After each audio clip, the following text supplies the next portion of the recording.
Bismillahirrahmanirrahim. Assalamualaikum warahmatullahi wabarakatuh.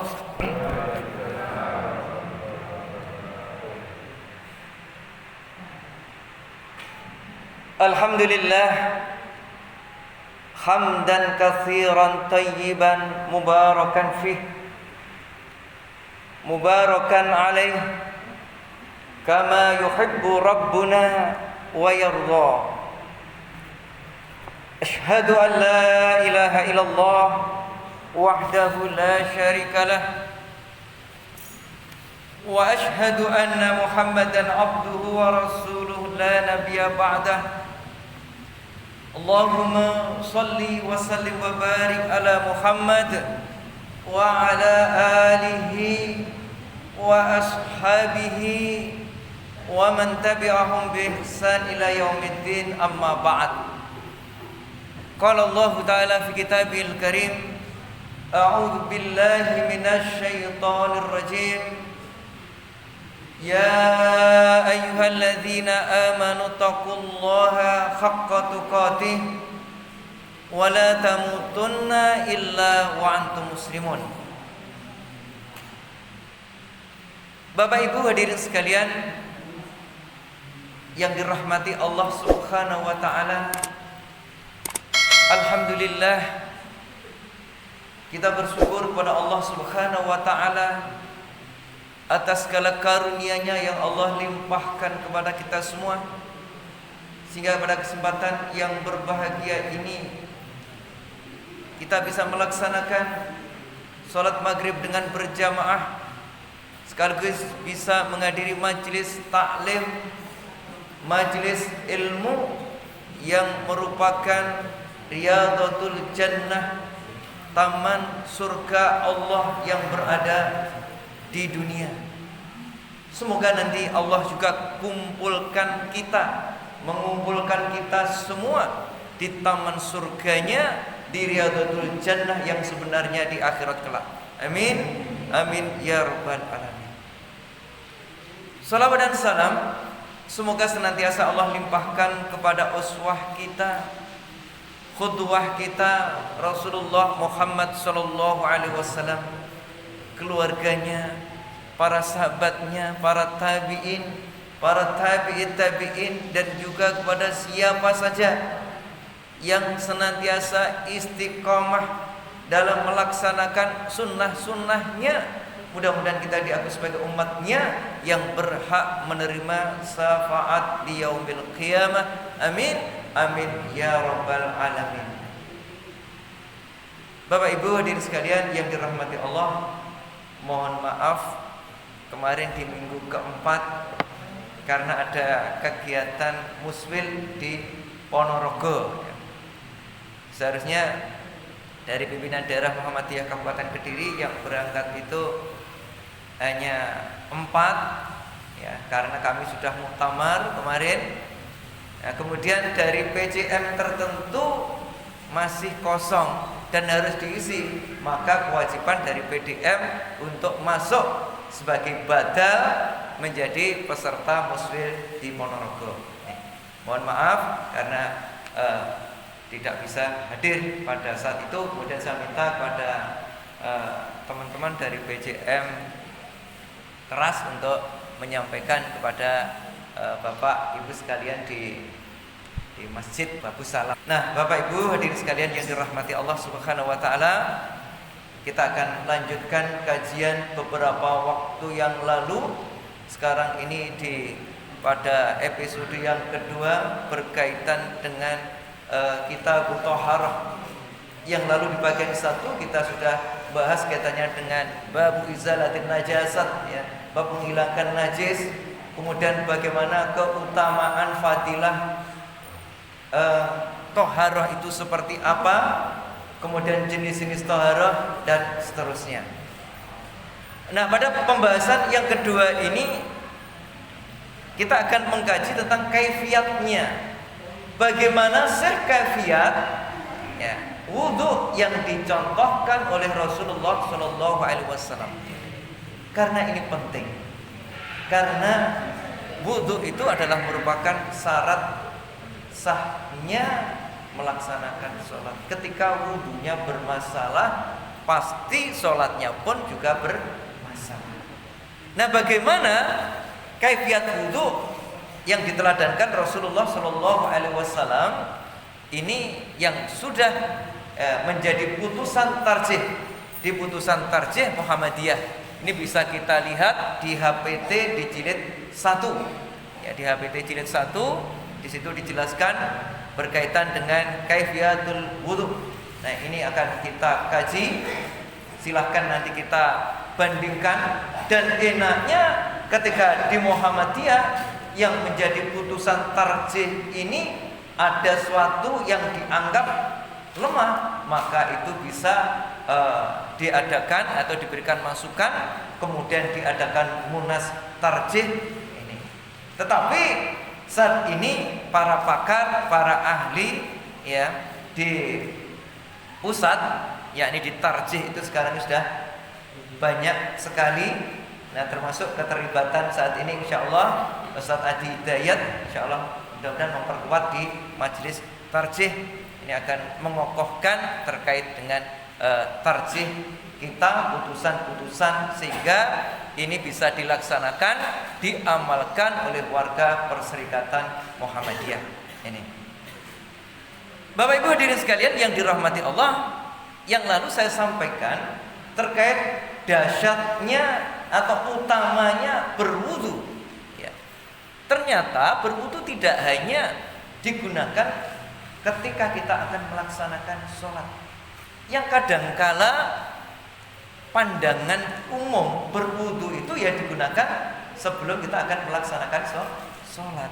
Tetapi ternyata para sahabat menjaga wudu, seperti Bilal bin Rabah senantiasa membagusi wudunya, memperbaiki wudu ketika batal berwudu, dan ini yang menjadikan beliau Bilal bin Rabah ini mendapatkan jaminan surga. Di dalam hadis sahih bahkan serandanya itu sudah terdengar oleh Rasulullah SAW berada di surga. Artinya apa? Beliau itu sebagai dijamin oleh Allah masuk surga.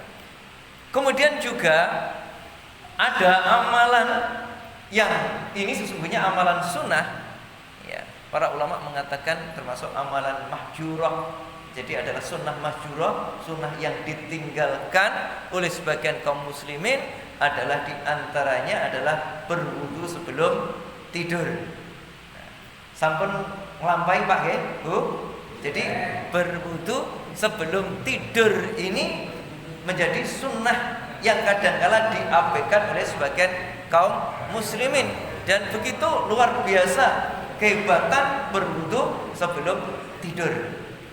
Makanya dijelaskan di dalam kitab, ya ini adalah kitab At-Targhib wa Tarhib Al-Hafidz Al-Mundhiri. Ini ada 2 jilid ya. Di situ dijelaskan juga Syekh Albani juga muat di dalam Sahih Targhib wa Tarhib. Nah, di situ ada satu bab yang ini saya sampaikan, barangkali ini memotivasi kita ya, amalan ini karena amalan yang luar biasa sekali, maka penting untuk disampaikan dengan harapan apa? Ketika kita menyampaikan ini jamaah melaksanakan, ini akan menjadi amal soleh kita semua karena penuh dengan keutamaan. Nah, bisa dilihat di situ. Ya, saya nggak bawa kitabnya yang tebal, saya menggunakan yang Sahih Targhib wa Tarhib Albani yang terangkum ringkas itu. Ya. Jadi at-targhibu fi ayyanamal insan tahiran nawiyan lil qiyam. Ya, tentang disunnahkan, disukai, yakni manusia seseorang yang akan tidur dalam kondisi suci dan dia berniat untuk melaksanakan qiyamul lail. Nah, Rasulullah SAW bersabda di dalam satu hadis yang diriwayatkan oleh Ibnu Hibban di dalam kitab sahihnya, man bata tahiran bata fi si'arihi malak fala yastaiqadhu illa qala al-malak Allahumma ighfir li 'abdika fulan fa innahu bata tahiran.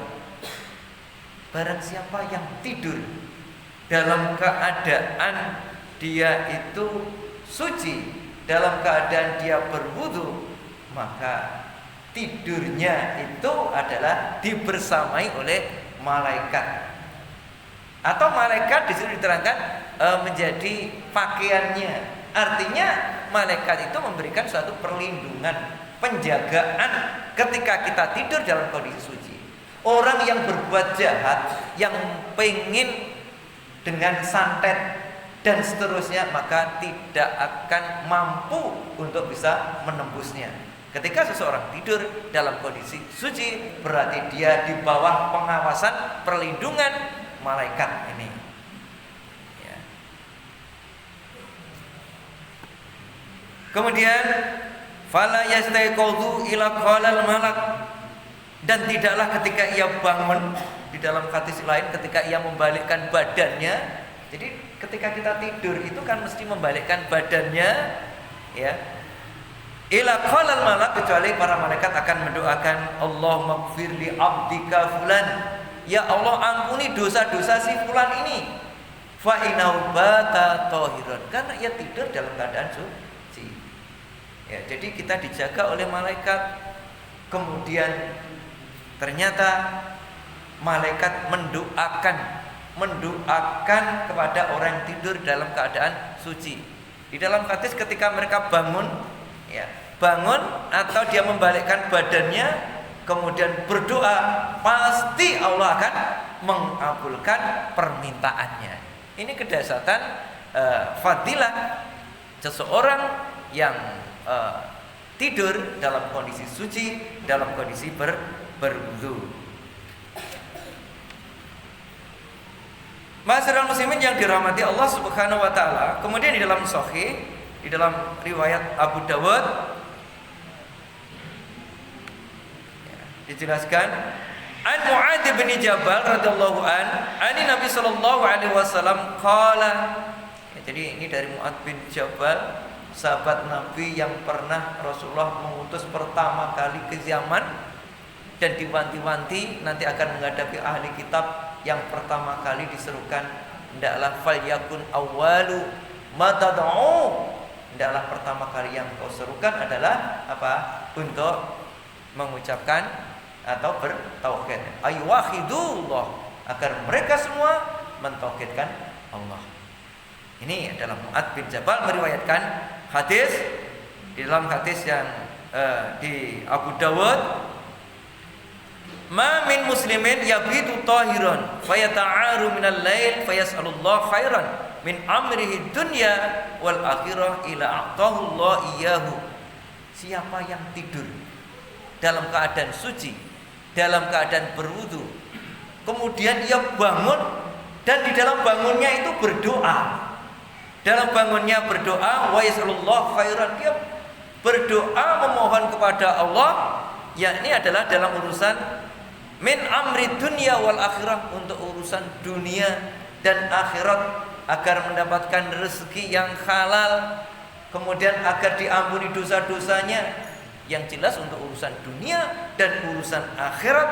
Ketika seseorang berdoa di malam hari, terbangun dari tidurnya dalam kondisi suci, illa aqallahu iyyahu, kecuali Allah pasti akan mengabulkan permohonannya. Nah ini Bapak Ibu, kalau kita ingin permohonan kita dijawab oleh Allah Subhanahu wa taala, manfaatkan ini.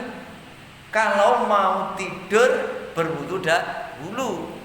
Kadangkala wudu itu hanya digunakan ketika mau sholat. Ya, hingga ini diamalkan oleh sahabat kita, sahabat Nabi Shallallahu Alaihi Wasallam, Bilal bin Rabah. Akhirnya apa? Sudah mendapatkan jaminan masuk surga. Bapak Ibu hadirin sekalian yang dirahmati Allah Subhanahu wa taala, ya ini di dalam hadis juga yang sama yang diriwayatkan oleh At-Tabrani.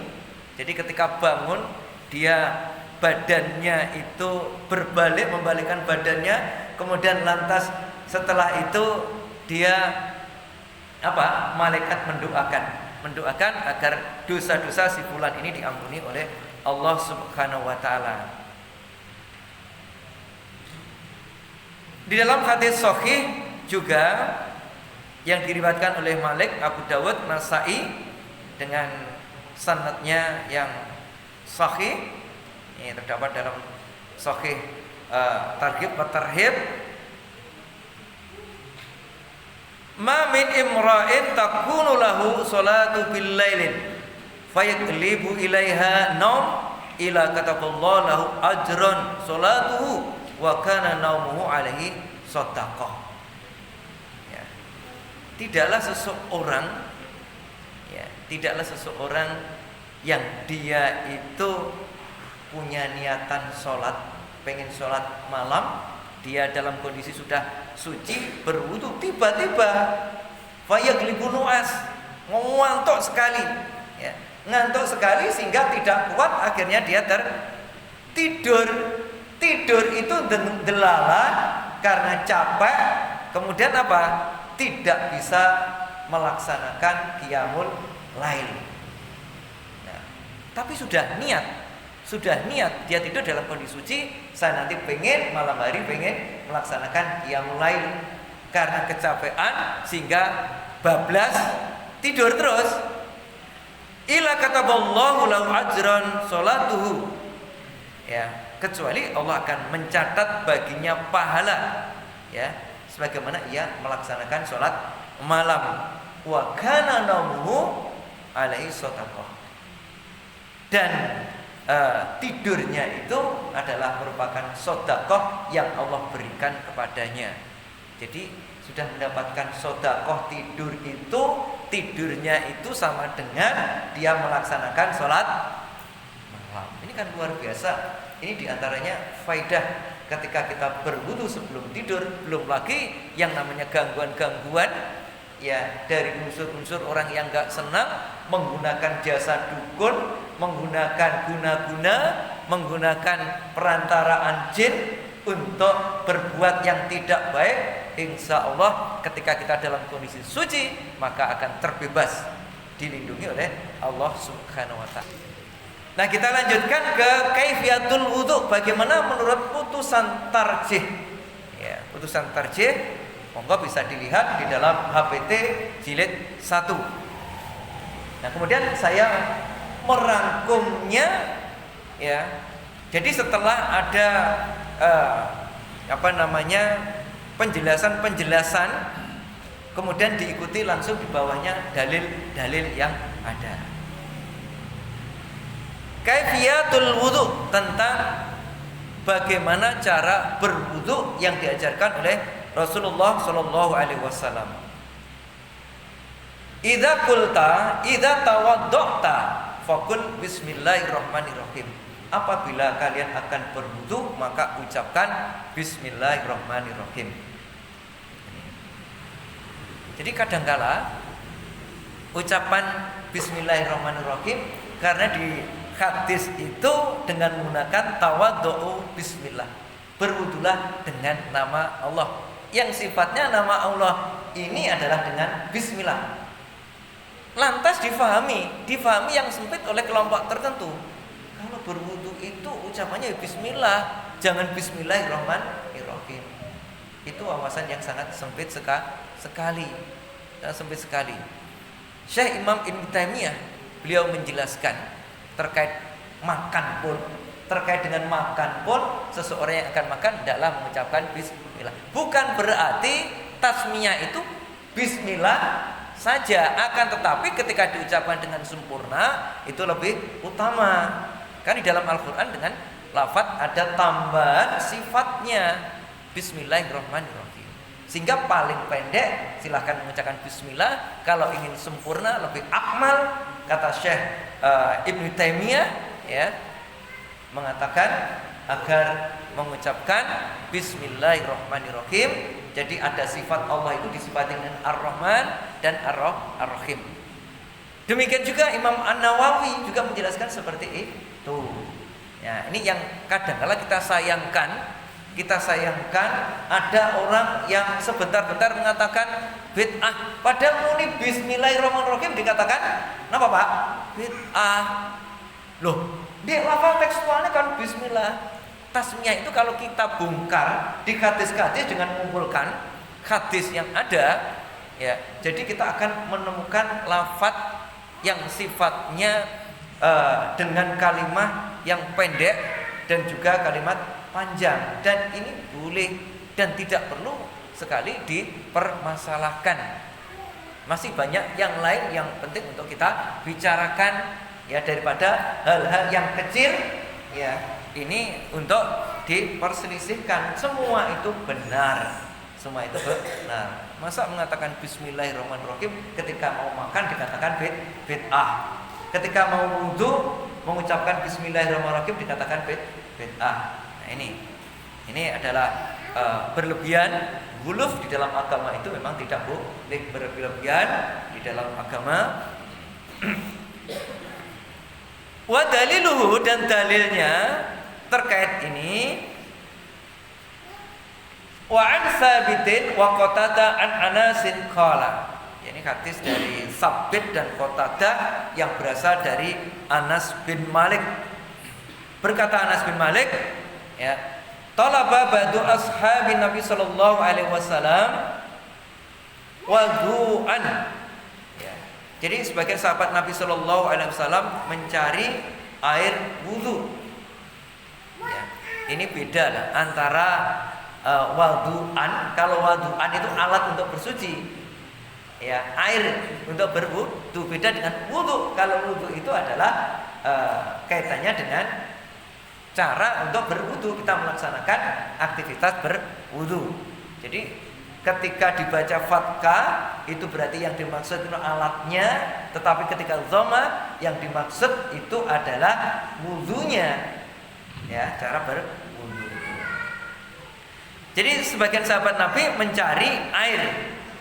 Faqala Rasulullah sallallahu alaihi wasallam, lantas Rasulullah sallallahu alaihi wasallam mengatakan, al ma'a ahadim minkum ma'un, apakah ada di sebagian kalian ada air. Nah, kalian apakah mempunyai air yang bisa digunakan untuk berwudu? Fa doa yadahu fil ma', kemudian lantas Rasulullah itu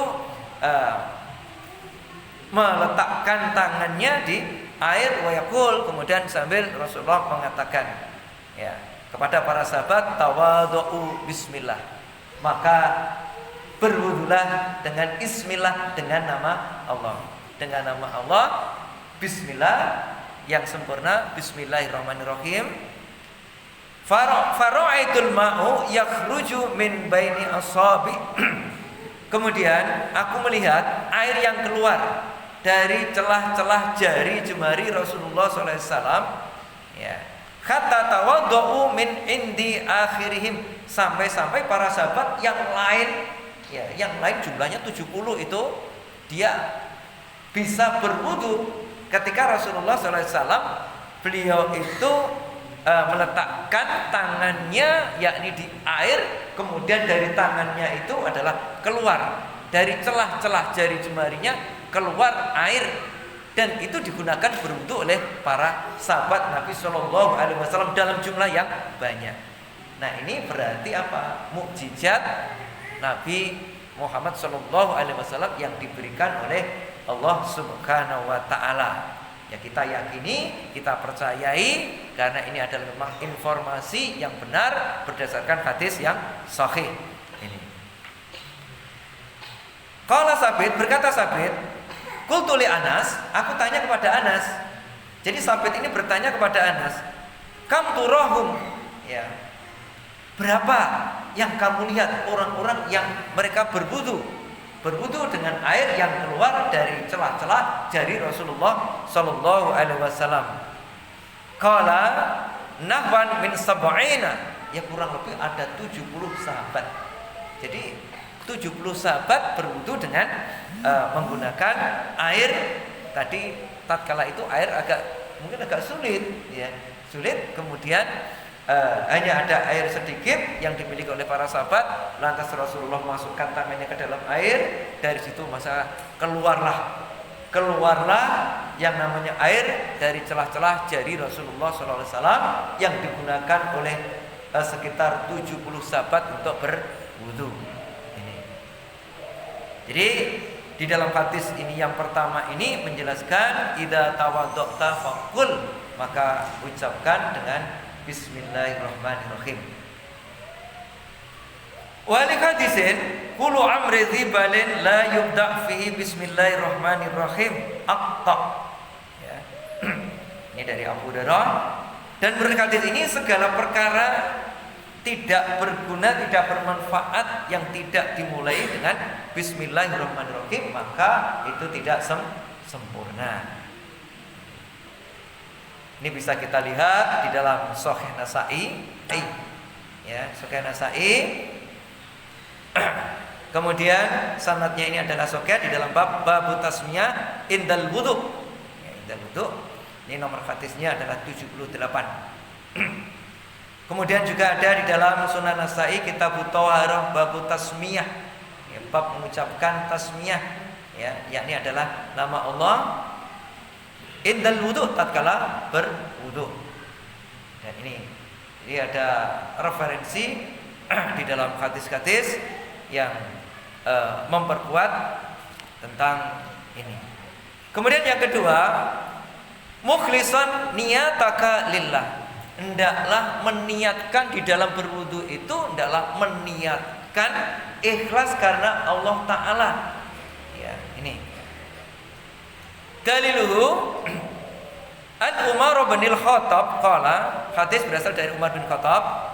Qala Rasulullah SAW, innal a'malu binniyah wa innamal limri'in ma nawa, faman kanat hijratuhu ila Allah wa rasulihi fa hijratuhu ila Allah wa rasulihi, wa man kanat hijratuhu lidunya yusibuha aw imra'atin yatazawwajuha fa hijratuhu ila ma hajara ilaih, muttafaqun alaih.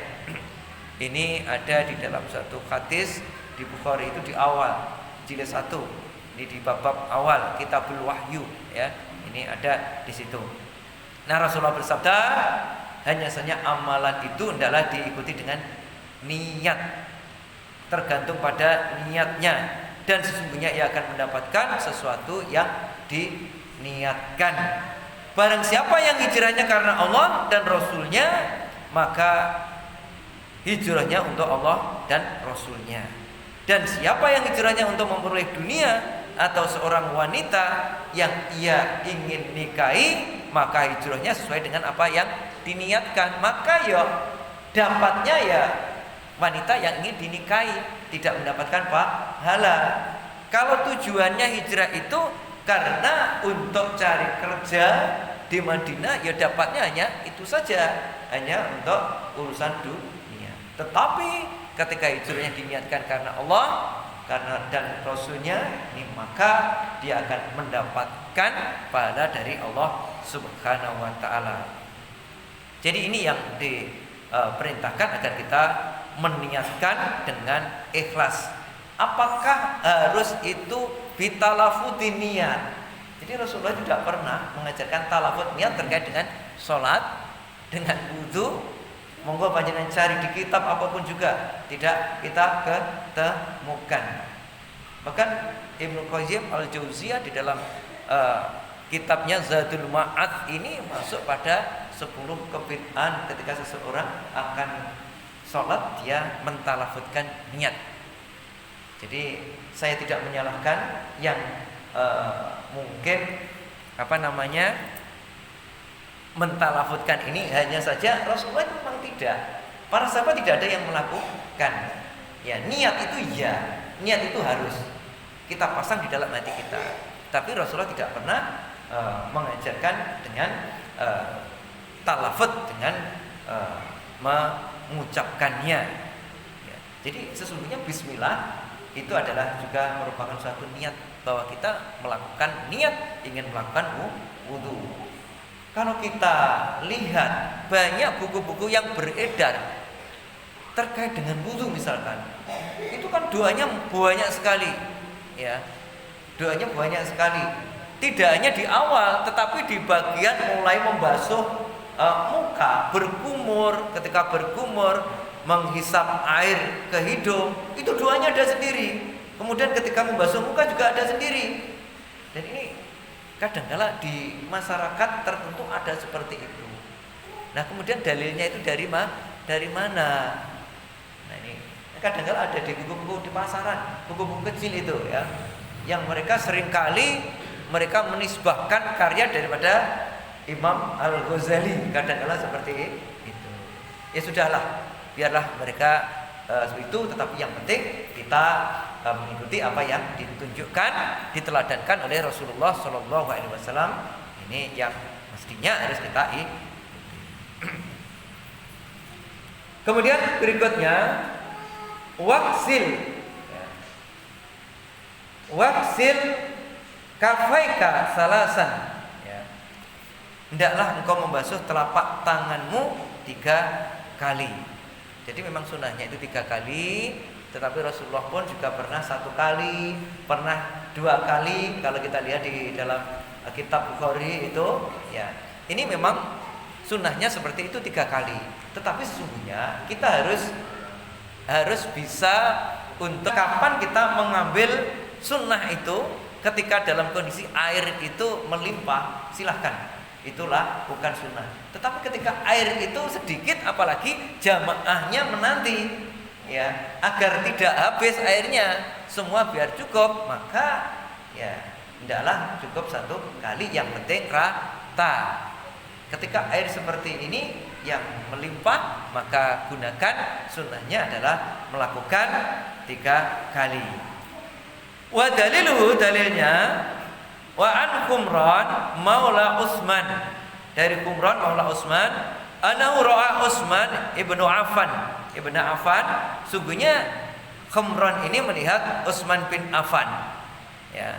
Utsman bin Affan da'a bi ina'in, yang minta wadah, ya, yang berisi air, fa'afragha ala kaffaihi salasan. Kemudian dia itu menuangkan di dalam telapak tangannya 3 kali miraran secara berturut-turut. Faghsalahuma, kemudian dia mencuci kedua tangannya. Dia mencuci kedua tangannya, itu kafaihi ini juga jari-jarinya harus juga dimasukkan ketika kita mencuci tangan kita, ya, kanan dan kiri. Jari-jarinya pun juga masuk. Summa adkhala yaminahu fil ina'in. Kemudian dia memasukkan tangannya, yakni adalah di tempat, di wadah tersebut yang berisi air. Famat madha wastansyaqa, ya. Kemudian dia berkumur dan menghisap air ke dalam hidung. Jadi ini nanti di dalam hadis berikutnya adalah menggunakan 1 cawuk tangan ini, kemudian waktu kita berkumur, kemudian langsung juga dengan hidung, kemudian baru dilepas. Ya, dilepas, ini adalah salasan 3 kali. Ini sunnahnya seperti itu. Tsumma ghasala wajhahu salasan, kemudian ia membasuh wajahnya 3 kali. Wa yadayhi ilal mirfaqain, kemudian membasuh tangannya 3 kali miraran, ya, berturut-turut, ya. Ini dalam hadis lain, setelah menyelesaikan yang kanan baru yang kiri. Umum itu yang kita lihat seringkali mereka ketika berwudu pakai tangan kanan, tangan kiri. Kados niku Pak, Bu, tinju. Jadi kanan, kemudian kiri, kanan, kiri. Bagaimana Rasulullah mengajarkan? Ternyata selesaikan kanan dahulu. Selesaikan kanan mulai dari ujung sini, kemudian kita angkat sini, kemudian kita kembalikan. Bukan wudu dari sini kemudian langsung ke sini. Rasulullah ajarkan dari sini sampai ke siku-siku sini, ya. Ini jadi jangan terbalik, ya, karena sekarang itu kan ada fasilitas yang mudah, ada air yang sudah mengalir, langsung kita gunakan jurus pakai tangan kanan langsung ini. Pakai itu silahkan, baik, tetapi gunakan yang dicontohkan Nabi, ya. Dari awal dari sini, ya, jari-jari ini, kemudian terus kemudian kembalikan sebanyak 3 kali. Itu yang merupakan sunnah. Nah ini kadang-kala putra putri kita, anak-anak kita di sekolah-sekolah itu wes pokoknya jari gurune. Lah wes jari gurune itu kadang-kala orang tua itu susah. Saya kadang-kala menyampaikan ini kepada anak, tapi lah wes muni jari gurune ngene iki, wes diajari gurune. Jadi seolah-olah guru itu yang ngajar sudah 100% benar. Sehingga apa? Sehingga yang terjadi ya ini kita kesulitan ini karena ini satu ini Pak ya, nanti kita lanjutkan kalau nggak cukup karena memang kita berdasarkan dalil-dalil yang ada, berdasarkan dalil-dalil, dan nanti yang terakhir mungkin besok bisa kita tampilkan dalam bentuk YouTube-nya seperti apa berwudunya, bagaimana ketika kita mandi jinabat caranya, karena banyak yang nggak tahu cara mandi jinabat. Bagaimana cara tayamum yang benar? Kalau melihat videonya ya dari tarjih itu kan nanti kita gampang. Oh, baik ini. Ini yang ingin perlu saya sampaikan, kita ilmui. Kemudian summa masakha bi ra'sihi. Kemudian ya menyapu bi ra'sihi. Yakni ra'sihi itu adalah kepala. Maksudnya adalah rambut. Imam Bukhari di dalam satu bab hadisnya ya babu mashi ra'si wahidan, bab tentang mengusap kepala atau rambut itu wahidan, satu kali ini. Nah kemudian ada orang yang berpendapat bak ini dikatakan bak tab'id ya, bak tab'id itu maksudnya sebagian segini aja sudah dianggap sah seperti itu. Ini pendapatnya misalkan dari Imam Asy-Syafi'i yang mengatakan di situ adalah bak tab'id sehingga cukup disentuhkan, ditempelkan sebagian sudah sah. Tetapi para ulama yang lain ini adalah menjelaskan ini bak zaidah. Bak zaidah itu ya kulun semua. Didasarkan hadis apa? Di dalam satu hadis sahih dari sahabat Nabi itu dijelaskan dari sahabat insyaallah Zaid ya. Dia menjelaskan bagaimana cara wudunya Rasulullah Shallallahu alaihi wasallam. Jadi beliau menjelaskan wudunya Rasulullah Shallallahu alaihi wasallam itu fa'aqbala. Jadi dari muka ini fa'aqbala hingga ke sini farudduha, mengembalikan. Dan langsung setelah dikembalikan kemudian langsung telunjuk ini masuk ke telinga, membersihkan di dalam, kemudian yang jemari ini menggerakkan. Jadi menggerakkan seperti itu. Wahidan kata Imam Bukhari seperti itu. Nah ini ditarjih juga sama. Ini ketika orang yang berpendapat min tab'id ini ketika diuji ya, ketika waktu saya kuliah, kebetulan saya di jurusan bahasa Arab di IAIN di Malang dulu, ustaznya juga menjelaskan kelemahan terkait dengan itu bisa diuji, satu dari bahasa, yang kedua dari ilmu mantek ya, yang ketiga dari amalan yang diteladankan oleh Rasulullah Shallallahu alaihi wasallam. Andaikan itu bak tab'id di dalam ayat surat Al-Maidah terkait dengan cara berwudu ketika orang itu di Al-Maidah ayatnya ayat berapa? Ayat 5 ya. Di situ dijelaskan ketika ayat itu menggunakan ketika tayamum menggunakan biwajhi ya. Jadi mengusap wajahnya dengan menggunakan bak. Andai kan bak ini difahami tab'id, niscaya ketika tayamum itu cukup segini aja sudah sah. Tapi Rasulullah kan tidak, tetapi dengan kulun semua ini wajah. Jadi yang dimaksud ini bak yang terkuat di situ adalah bak yang zaidah atau bak yang menyatakan kafah. Tapi yang jelas semua ini adalah mulai dari awal depan kemudian ditarik ke dari depan ke belakang kemudian ditarik kemudian baru yang lain ini. Dan berdasarkan hadis sahih tidak mengambil air lagi. Memang ada hadis yang lain dan juga itu, tapi yang tersahih adalah langsung dengan satu air itu sebagaimana ditarjih Jadi ketika kita mengusap kepala atau rambut dari depan ke belakang, langsung kemudian yang namanya telunjuk itu masuk ya ke telinga, kemudian kita putar, kemudian jari jemari ini juga kita gerakkan untuk membersihkan ini.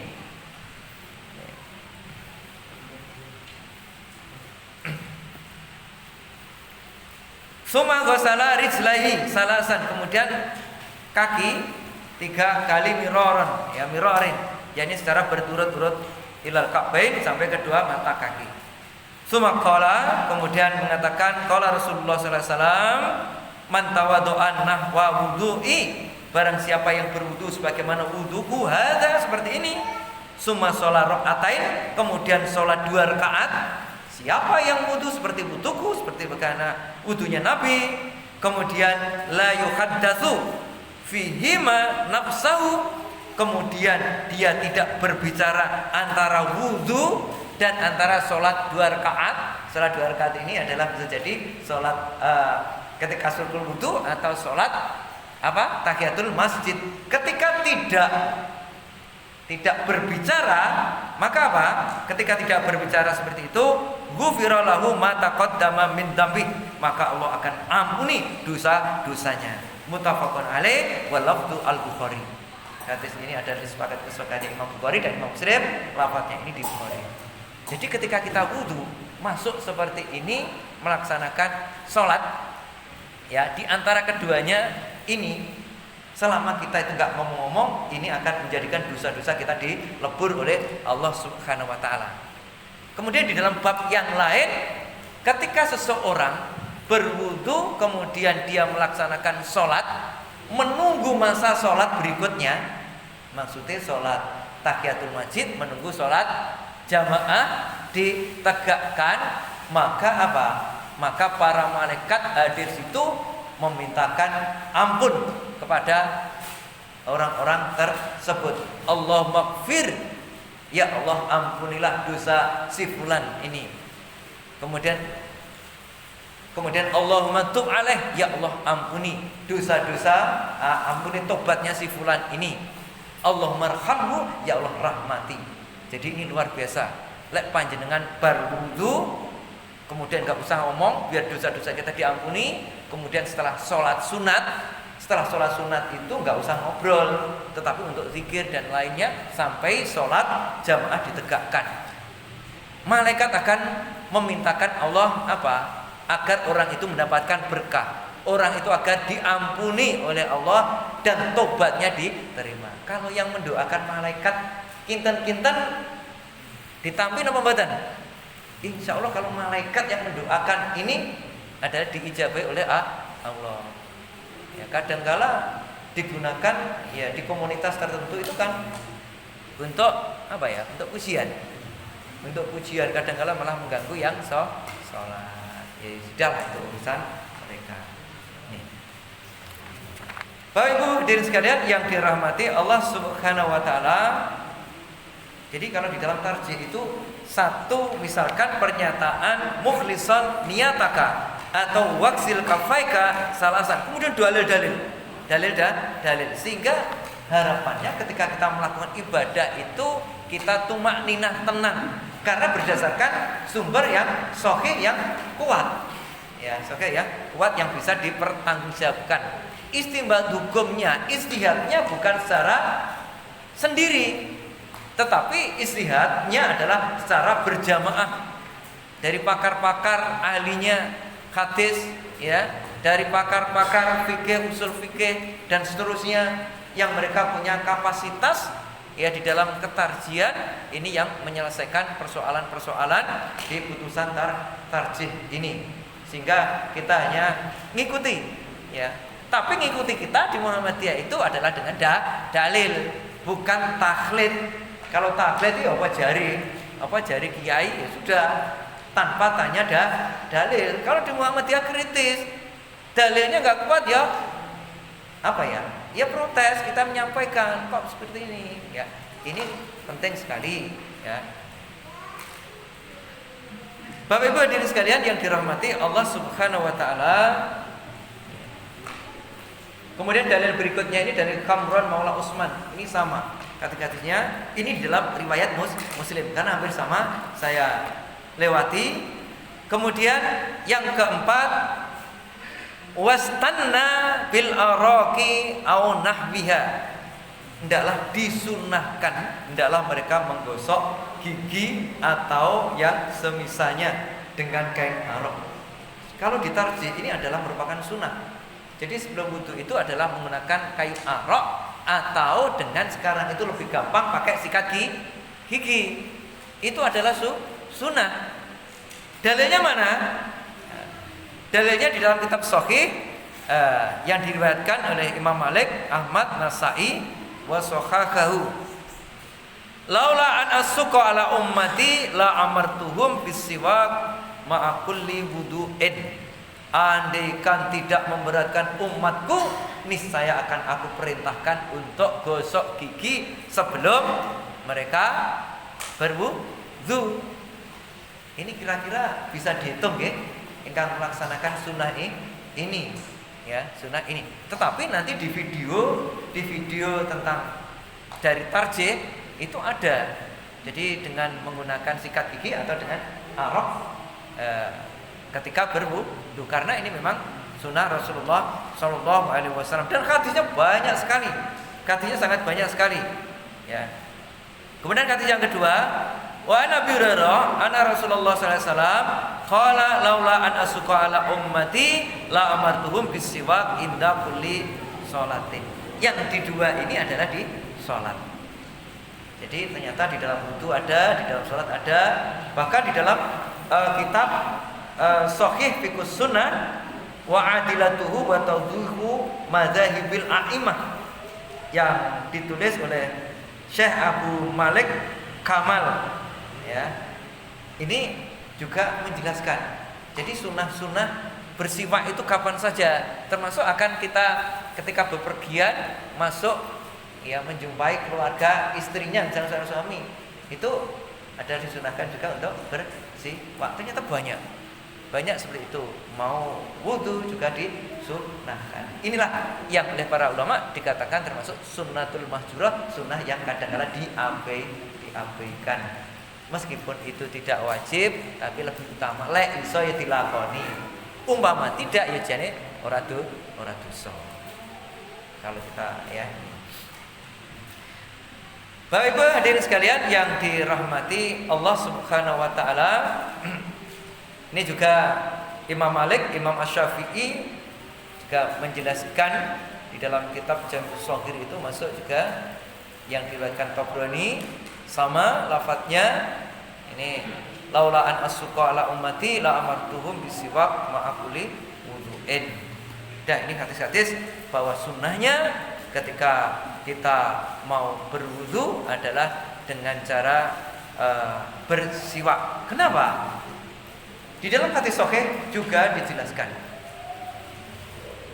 orang yang setelah makan bawang putih, bawang merah dan sejenisnya tentunya, sejenisnya apa Pak? Jengkol, rokok, itu adalah makruh ketika dia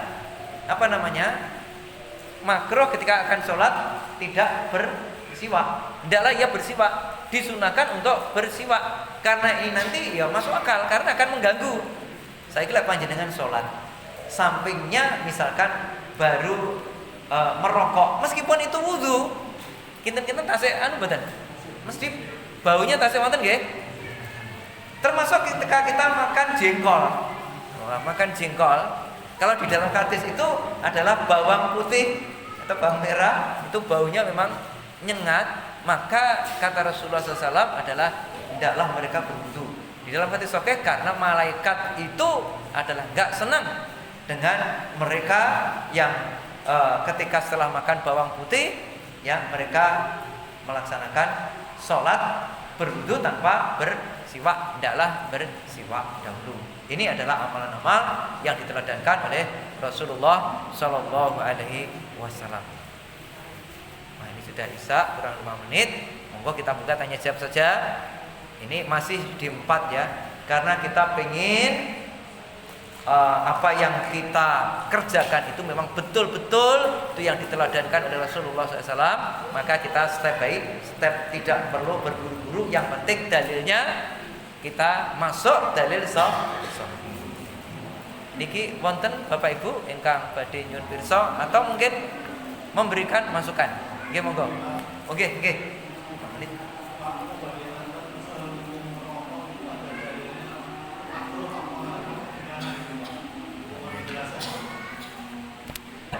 Baik. Bagaimana terkait dengan hukum merokok?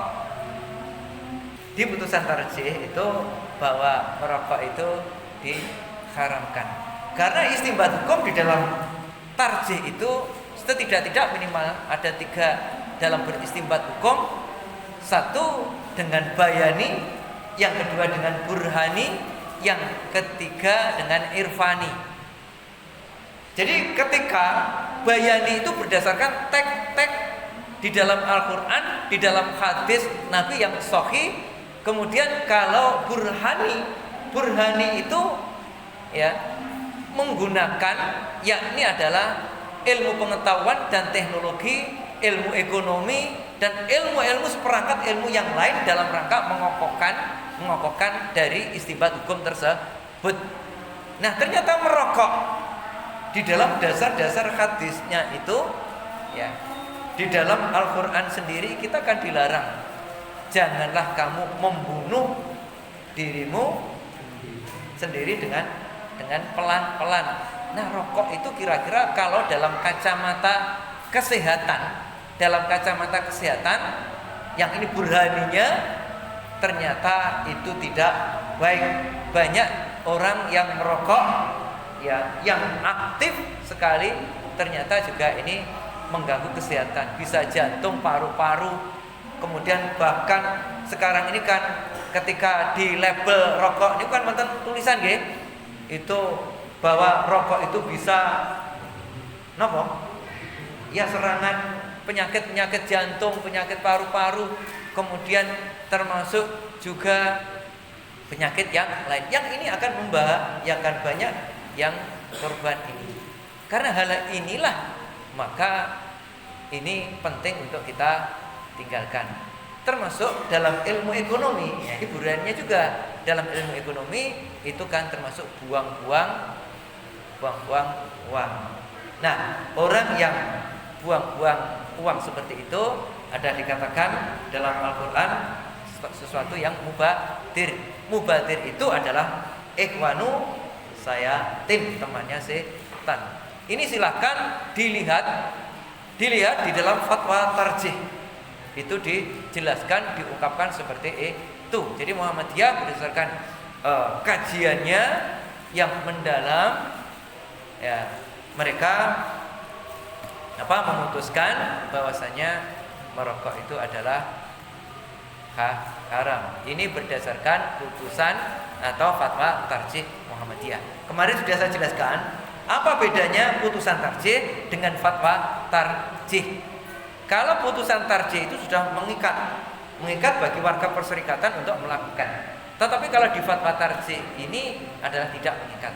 Jadi lek kena diomongi ya monggo, sing gak gelem ya sudah, tanpa mendikte. Tetapi kalau di putusan tarjih itu mengikat. Ya, kalau memang merasa sebagai warga harus kita juga mengikutinya karena dasar-dasarnya kuat. Itu dalil-dalil silahkan nanti dilihat di dalam fatwa tarjih. Itu ada 8 jilid. Jilid 1 sampai jilid 8. Di situ kalau nggak salah di jilid 3. Silakan dibuka. Idealnya masjid ini punya putusan tarjih ya 1 sampai 3. Kemudian di fatwa tarjihnya juga. Fatwa tarjihnya ada 8 jilid. Ya, ini sehingga kita gampang ketika menyelesaikan ada masalah kita tinggal buka. Niku Pak nggih? Berarti menjualnya itu haram juga. Ya, sesungguhnya sama. Ketika Rasulullah SAW mengharamkan khamr, yang diharamkan tidak yang hanya meminum saja. Di dalam hadis itu ternyata rangkaian orang yang memproduksi, istilahnya produksi pabriknya dan seterusnya itu juga kena. Orang yang mendistribusikan, orang yang menjualnya, orang yang menggunakannya juga kena. Itu di dalam kaitan bab khomer. Dalam bab khomer. Sudahlah, lebih baik kita tinggalkan. Itu lebih aman, lebih sehat. Apa yang Allah berikan di anggota tubuh kita betul-betul kita jaga. Kesehatan ini mahal. Lek wis loro, lek wis sakit baru sadar. Saya ada teman jamaah, kalau sudah merokok ini luar biasa, bisa 2 pak. Suatu ketika sakit kena, hingga yang namanya ususnya itu harus dipotong. Kemudian melihat seperti itu, dia nangis.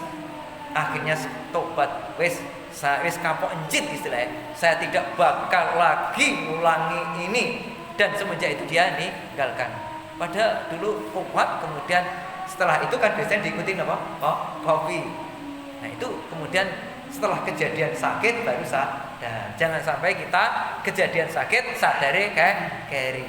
Nah lebih baik ya kita menjaga jangan sampai terkena yang namanya penyakit-penyakit yang disebabkan oleh ya lebih baik daripada buang-buang itu sudahlah dibelanjakan keluarganya, dibelanjakan pada sanak famili, pada tetangga yang tidak mampu, atau digunakan untuk hal-hal yang positif, itu kan lebih baik. Ini ya meskipun ada yang juga mengatakan tok peh makruh itu makruh. Jadi kalau ulama itu makruh itu lebih baik ditinggalkan. Kalau ulama-ulama dahulu itu memang memakruhkan. Ini hanya saya berdasarkan di fatwa tarjih, merokok itu adalah haram. Ya, ini. Oke.